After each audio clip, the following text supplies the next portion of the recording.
All right. You can start with that one and we'll keep going. And one other time, are you ready? Yeah. Okay.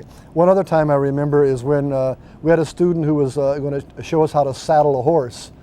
Well, we assumed, and again, we assumed that we were going to go outside, and all of a sudden I hear this clop, clop, clop, and here this horse comes into the classroom, and I mean, he's already there, so what am I going to do now? So he taught how to do it right in the classroom.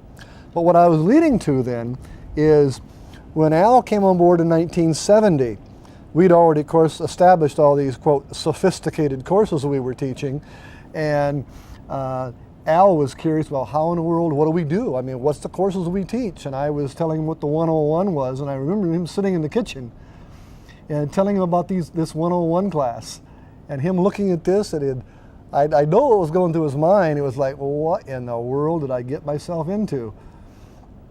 Yeah, and I had 7 sections of that first semester too, so it was day by day. I was in Wilson's office every day. All right, what do we do tomorrow? And so we got through it, but it was interesting. As soon as we got the facilities here, I mean, it was great to have a gymnasium to actually do some of these things that we've been talking about for 2 years, really 2.5 years, really. Well, you can talk about going in the facility. Do you remember when we first filled the pool the first time? I came for the swimming. So Swimming Man was here, and so when they started to fill the pool for the first time, I'm there watching, and they got it about half full, not even half full, and they had to shut everything down because at about 3 inches you couldn't see the bottom. I mean, the water that was coming in was so murky, and it stained the whole pool. So they had to drain it down completely and completely clean it because the city water that was coming in at that time was so rusty. So they had to start all over again, filter every bit of the water that went in there. So it was about a 1.5 to 2 week delay. So, and that was very late in '71. Mm-hmm. But yeah, when we got into the facility, here's something you might remember, Phil. One of my first tasks was to be the intramural director. And Lake talked me into that for 3 IUs, as I recall. And I think our student enrollment was about 2,500 students maybe at that time, maybe 3,000, but I don't think so.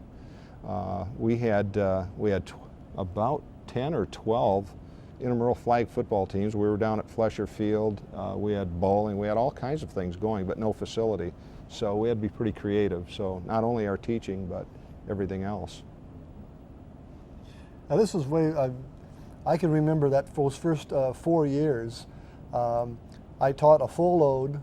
I was basketball coach and athletic director. And by the time in 1972, we had 8 sports. And I had a work-study girl that worked 15 hours a week. And I look back at it, I don't know how I did it. It was pre-union, and I was so naive, I didn't know any better. I just did it, and Dale Lake was very good at talking you into doing things. So that's why you did it. I was going to ask you why, but you don't know. I didn't know. Hey, I was happy to have a job. He was a good poker player. He was a good poker player. Now, as they built the new facilities, how were these funded? Did you have to fight for them, or was it always in the plan? How did the gymnasium, you mean? Yeah. Oh yeah. The pool, and I don't know much about them. So fill me in. It was always part of the plans. I mean, is to build a physical structure that would house a gymnasium and pool, and of course the athletic fields, the tennis courts, track, and softball, baseball fields. Did you ever find any bullets on the tennis courts? Any bullets? Yeah, Chris was saying he used to do target practice at Rhoda Quran. Oh, Quran. And they said that the bullets would end up on your tennis courts. I taught tennis out there 25 years. That's the first I heard it. Oh, good. I've never seen any out there. I can tell you one time when I took my family, I brought my family out here. I had my 2 sons and my wife and I. We were going to go jogging, and I go out behind the gymnasium, and I guess it was the police academy. They were trying out some kind of gas. It wasn't tear gas, but some other kind of gas, and they didn't have any signs or anything, and they shot the thing off right in the area we were jogging. And we came back and we were crying, and we couldn't hardly see, and our noses were running. But that's a police story. It's another Mike Stacy story. Mike Stacy, that's exactly right. Have you had any Mike Stacy stories? I know that has. sometime bring up some Mike Stacy stories. Okay. Yeah, they're pretty neat. What do you think were some of the most exciting moments for you as coaches? Oh, the first basketball game. We played Montcalm, played at Loynoix High School, 1968. It was a very exciting time that we had our first basketball game. And then I think probably the first inaugural game in the gymnasium also. And reminded me when we were looking at this little yearbook that Al has, we played Glen Oaks, and we had a basketball dribbling relay from Glen Oaks in the middle of winter now, Glen Oaks to KVCC. What is that, like 35 miles? I'm guessing that's what it is. But the kids dribbled a basketball that far. So those are two of the memorable things you had some great, I have a few. Great swim teams you had. Well, I had interesting swim teams, and probably the most exciting, at least swimming story to tell you about, was the first year that I coached. I had what I thought in my mind was a very mediocre group, very small, but again, I came from a high school background. I had coached at the high school level. And so I had this very small team, about 12 men. I didn't have any women that first year because we did go co-ed the next year. But anyway, and we had a mediocre dual meet season. We ended up about 500, maybe a little over 500, because most of our meets were, or half of our meets were with four-year schools. We swam Ferris and Calvin and Kalamazoo College and those types of schools, as well as we had 8 community college teams that were, and we had a little over a 500 season, but we went to the nationals and we ended up 10th in the nation. I was very, very pleased. So. But that's because you had outstanding individuals, yeah. And that's what it takes at that level of a meet. Yeah, my kids were good. I had 2 national champs. I had probably 6 All-Americans on that team, but not big in terms of numbers. So in the dual meets, 500, nationals 10th. So. In the early years, the 2 most successful sports we had were baseball and swimming. Our baseball teams were just great. Wow. Mike Squires, who played with the White Sox, Chris Knapp played with the California Angels. And the Sox, and the White Sox. And the White Sox. Mike Hart set the national junior college home run record, played with the Houston Astros. Felix Skelski went on and played for 2 more years at Western. I'm trying to think, there's one other too. But we had some great baseball teams with some great personnel. Bob James, who died, one of our early coaches, he started his 3rd year of baseball, died of cancer. Or he might still be coaching here, I don't know. But a great coach and had some great personnel here. So those are our 2 most successful teams, I think, in the early years. And the other teams have had success in recent years. You both seem to love your relationship with this school. What is it you love about being here? Freedom. They allow us to go almost any direction that we want. Currently, we're directly involved in the opening up of the new center, the new wellness center and so forth, and to use that as just an example.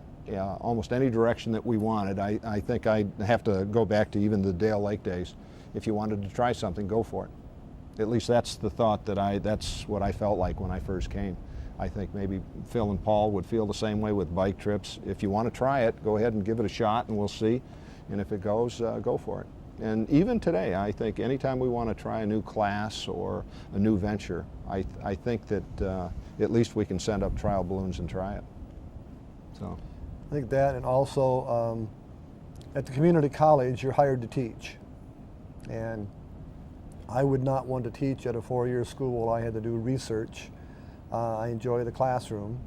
And then in addition to that, I think just in general, the people that surround us. I think the relationships that you develop and the friendships, good people.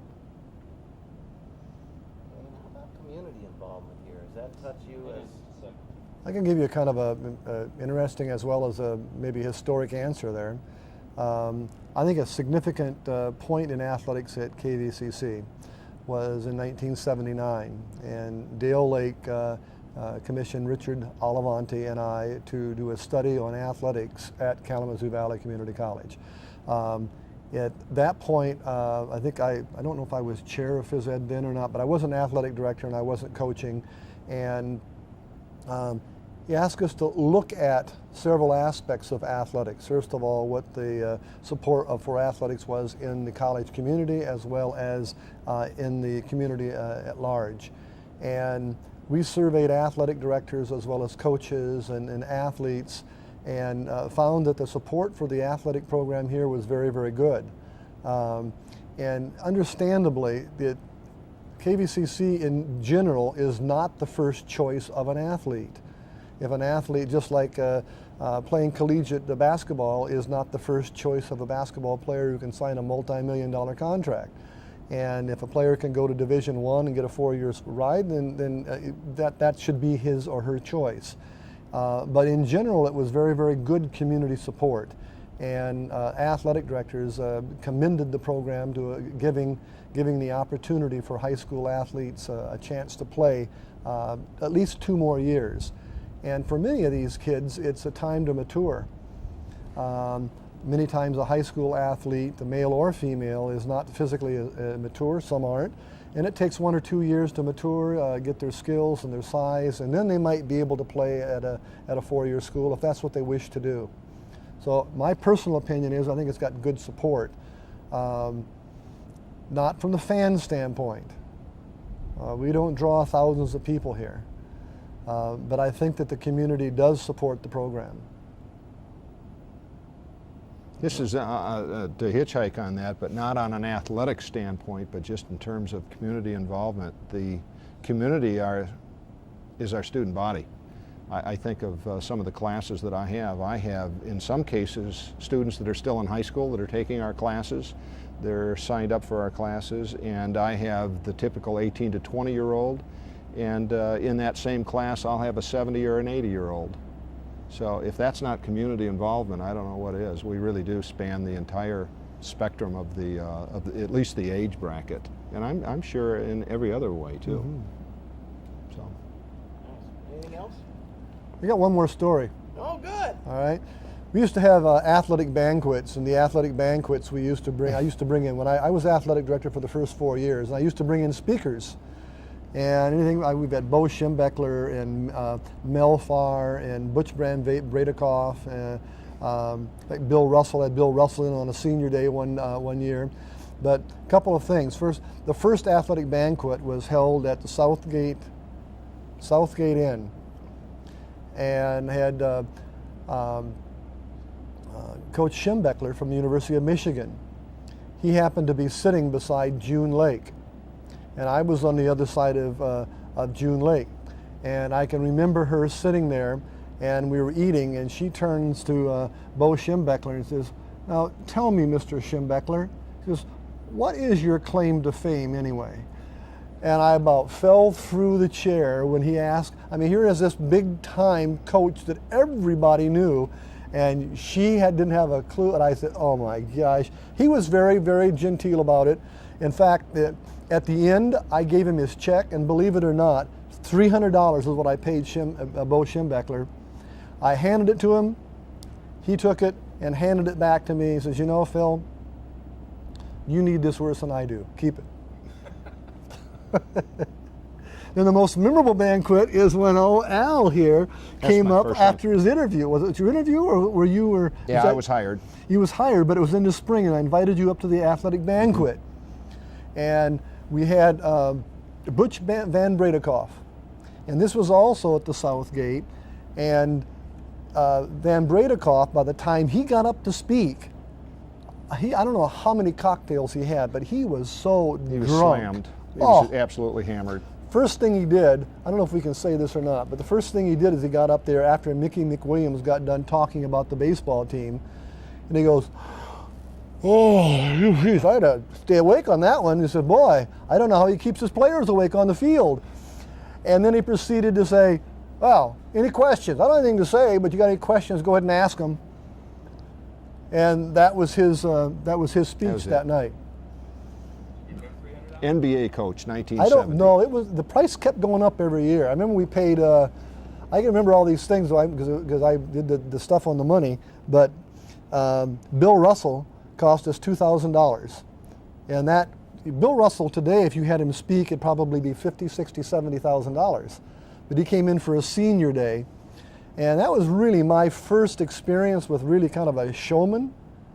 And he was sitting, first of all, he didn't show up about a half hour late, and I was panicked at about 300 high school seniors in the auditorium waiting for him to speak, because it was a recruiting day, and I was fidgety because he wasn't there, and I got him in the back of the stage, and he sat down in his chair, and he literally was like this.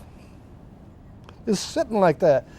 And I said, my gosh, Another man brief off. this is not going to be very good. And I said, okay, well, I'm going to introduce you now, Mr. Russell. And he still sat like that, and I introduced him. He came walking on the stage, and he was just like somebody had just given him an injection of something. And just somebody like turned the switch, and the guy was great. But it was kind of, it was the first experience for me dealing with a person like that kind of turns it off and on.